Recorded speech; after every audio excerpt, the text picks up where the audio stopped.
babu en darsu en nawaqidil wudu'i ɗum no yewta en fi firtay ɗi salligiɗi. ilam andu ya akhi min Abdullahi taala wonɗo tafsirude asmawiya e an wonɗo jentade on waffaqakallahu taala. Allah taala on hawrindinima e ko ɗaɓɓa kon. ya faamo anna nawaqidal wudu'i wonde no firtay ɗi salligiɗin ya faamo ala qismayni ɗi hino e dow pitti ɗiɗi. ahadasin ko tayre ɗum ɗon firtay salligi directement wa asbabi ahadasin e sababuji tayre ɗiɗo ɗi firtata salligi on directement kono ɗi sabimbinay ha ɗi puusay ha salligi on firto. tammal ahdas amma tayre fa hamsatun ko piiji joyi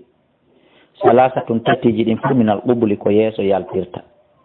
ko yakkuji ɗin almaduyu ko maduyu ɗum ko ndiyan toso kan yaltay ɗan fewndo faalaɗa yidugol e sonnajo. wal waduyu e waduyu ɗum ko ndiyan toso kan yaltay ɗan batte bawle ɗen ma adi bawle ɗen. wal bawlu e bawle ɗin tigi andi ɗiɗo tati kala ko yeeso yaltirta. ɗiɗo fof ko firtay ɗi salligi ko ahdas direct. wa isnanin ɗiɗɗiji ɗin nadduri ɗin ɗon ko ɓaawo yaltirta wo huma ko ɗin algha'itu ko soɓɓe on direct ko yahate konko kabune warrihi e hendu ndum bi mana accon hakke fuytere nde. ko ɗiɗo jowi ko ɗiɗo woni tayre nden tati hella yeeso ɗiɗi hella ɓaawo. ɗiɗo kala ko yalti e ma salligi boni ala ko mijite ala ko lande. no wawi ɓeyditade ɗum kadi maniyu no wawi ɓeyditade ɗum kadi ƴiƴam fiilaye wonande sonnajo wona jeeɗi fi kala ɓe addaliɗi kono en wattayɗi. wamma asbabul ahdas amma sababu tayre ko firtata salligi ko sabimbinata kan yo salligi on firto e wolanali en ɗin ɗon ko jelu kono ɓe contande en fannamo ko ɗoygol wawangol ɗoygol noon e ala arbaati aqsamin ngol kadi no woni e nder pecce nayyi tawilun saqilun ɗoygol juutugol sattugol ɗano ha hira neeɓi ngol ɗon yan udul wudu ngol ɗon firta salligi awa legoy kangol tigi ngol firtata kono ngol wonay sabu salligi on firto. nasirun sabilun raɓɓuɗugol tot kono hara ngol tiiɗi moƴƴa on tiɗi ɗano kor si juutali yan udul wudu'a ngol ɗon kadi firta salligi on aydan kadi mi mana ngol sabimbinay. basirun khafifun raɓɓuɗugol newingol ngol ɗo la yan udul wudu'a ngol ɗo firtata salligi ɗoy konkoye juutali e hoore kadi fayda kawni firtude ko mbuyiɗa andude. tawilun khafifun juutugol foygitingol ngol ɗo mi kila salingol ka firtayɗi mi kila salingol ka firtata ɓe waɗi ngol hakkude bo ngol ɗo yustabu no yiɗa min e maggol al wudu salligagol. wa min al asbabi no jeeya eke sababuji kadi allate ɗin tan udul wudu a firtayɗi salligi zawalul aqli jirtugol haqqille ɗen none wo none ko waɗi ha haqqille ɗen iwi bil jununi sabu feetugol wal igma'i e faɗɗegol wassukuri e sulugol fuu e mum kala ko tawi haqqille on tigi ɗen inele dow de garanti on kadi sabimbinayi salligi on firto. wa yantaqidul wudu no firta kadi salligi bir riddati murtugol kiwa kadina wowla konngol ma golla gollal yaltinaygol mo islamu fiw haray kawntigi yalti islamu ɗon ittiri sikke fi salligi. wa bi shakki sikkitagol fil hadasi fi tayre sikkito no salligi e salligi an on boni ka bonali ka deftere ɗo kamɓe ɓe inni o haray salligi boni kono noon inda ahlu sunna al jamaa fayda si tawi hiɗa felliti hiɗa salligi jiɓiɗa ko boni ka bonali bo haray asili on hiɗa salligi ya kumti sa sikkitiki hiɗa salligi ka salligaki bo haray ɗum ɗon ko ya faamu a salligaki. bo wabi masjid dakari e memugol sawru almuttasili fuɗundu ndu mana memugol awra on memira bi batinil kas reedu newre nde aw bi batin asabi ma reedu kulli ɗin aw bi janbay ha ma sera newre nde walaw bi asba'i haysi ko kullum zaidin ɓeydi kum ɗon andi woɓɓe goo on yehi kullum ngo hino fuɗi hilla kakkilla to maɓɓe dambodiri ɗon o haysi ko ɗum in hasta si tawi on tigi so'ay si ɗum ɗuccama musendi so'ay o haray memirgol awra on ɗum ɗon kollum ma kulli hedditi imma newri hedditin ndin o hino sabimbina ko ɗum ɗon kadi lutodiri seeɗa ka jumhurul ulama on fo e mum on nodday ka numéro téléphone ji wa billamti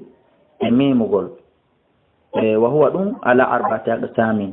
ɗum kadi o hino senda ko ɗum woni geɓe nayi memugol sonnajo ligoy fanda ko ɗum ɗon kadi no jeeya e sababu bonnay ɗi salligi ɗin koɗo ɗum kadi ɓe fecci geɓe nayi waka ɗoygol ɗon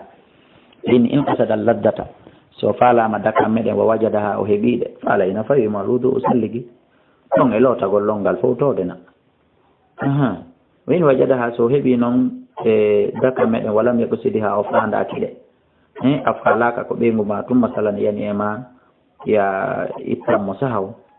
fa alay haray ɗon kadi no fawi ma luudu o salligi hondude e lotagol longal fo ahi in qasada so falama daka meɗen walam yejidi ha o heɓali ɗe fa alay haray ɗon no fawi ma luudu o salligagol walda e lotagol longal saabu haray ɗum hino hula to taw hara ɗan ndiyan ɗan yewtuɗen nane wiyeteɗan ɗan madiyu to taw hara ɗan yaltali on faami waylam yeɗi siddi laddata so falaka dakamme walam yejidi ha o heɓali dakamme o meeɗali miijade film haray oɗo fala wudu alay haray salligi fawakimo wala yantaqidul wudu fir wo salligi on firtorta wo bi matti duburin saabu memugol duburi on e andi ko wiyete duburi on ka mana ko hella ɓaawo ka soɓe on yaltirta ɗon wo memugol ɗum ɗon wo ɗum ɗon firtata salligi wala on tayayni wo wona base ɗen ɗiɗi memugol base ɗen ɗiɗi firtata salligi o andi ko wiyete base ɗen ɗiɗi on acci e hakkede musidɓe julɓe miɗo andi haray bandiraɓe an hino jentade mum kono feere ala ko be mi yewta la hayata fi din haya fi dini hersa ala ko dina fi yewtugol ha ka fama bi mana ko memugol bi mana on acci e hakke on sayayni base ɗen ɗiɗi bi mana poɗɗe ɗen ɗiɗi wonɗe ɗen ka nder zakar bi mana wonɗe ɗen ka nder sakuhu wo memugol ɗen ɗon bonnata salligi andi ɗen ɗon ɗiɗi haray hino e gorko on wala bi masti farjin sahiratin wo wona memugol farju jiwun tusuku wo ɗum ɗon kadi bonnata salligi kono ɗon noon haray neɗɗo on nelaka ɗum nde ɓe julɓe yette baɓe wala ɗay a wona turre goɗɗo turre awtomo ni o tuuta wala bi akli lahami jazurin wona ñamugol tewu faygu on andi kon ɗum waɗi siɓe précisi ɗon ɗon andi no ari hadise nokkugo ka defte sunna to e ka defte hadis e kadi inni saabu faamen ɗeɗo defte kadi ko defte sunna ni ɓe sikka si wiyama akdari en asmawiya e muqaddimatul izi wona defte sunna ko defte sunna ko woni ko defte fiqhu e defte hadis e defte e sira kono ɗum ɗon tati kala ko sunna madama ko jeeya ɗum deftere nden ko jeeya gotel e ɗiɗo madhabuji nayyi ko nder toon nde jeeya wona wasi nde innira toon tun kono nde jeeyaka toon ko toon nde jeeya ko toon nde innira haray ko deftere sunna ok ko ɓay e yewti toon womo ñaami tewu faygo haray salligi haray no waɗɗimo ko ɗum waɗi so ɓe précisi ɗo wala hijamatin wona hombitagol ɗo andi ɗum kadi no ari hadis en feƴƴi ɗum ka bulughul maram wonde hombitagol heɓe yewti nokkugo ɗum ɗon toon kadi contraire seeɗa wala fasdin wona fesagol andi ko wiyete fesagol ɗum ɗo noon nde sa wona hay ko yamira islam no kondani ɗum ko siifugol yeeso ngon no yeey woɓɓe siifoyi ɗiɗoy hino ka ɓaawo yitere maɓɓe ɗo wala ɓe gahatin wona jalugol finkita fi salatin ka nder julde ɗon aɗa ko julde nde moni kono salligi on bonaali wala ɓe masi imratin wona memugol sonnajo farju makko on sonnajo ko ukkata sawkewo makko ngon acca hakke ka nder farju makko bonnata salligi ko qila wiyama noon in altafat si tawi woni o kooli junngo ngon nder ton o ukkingo nder ton furay wo haray fa alayha ɗon hino fawimo alwudu o salligi wallahu alam kono ko Allah tabaraka wa taala andi si tawi woni salligi hino fawimo e muɗum ma si tawi fawakimo e muɗum haray ko babu en darsu en ko ɗo woni ko gasi wallahu a'la wa alam ko fiɗuni kala ko humpa ɗon on nodday ka numéro téléphone ji 664 60 53 09 631 60 53 09 même numéro e réseau ji heddi fo wallahu a'la wa alam.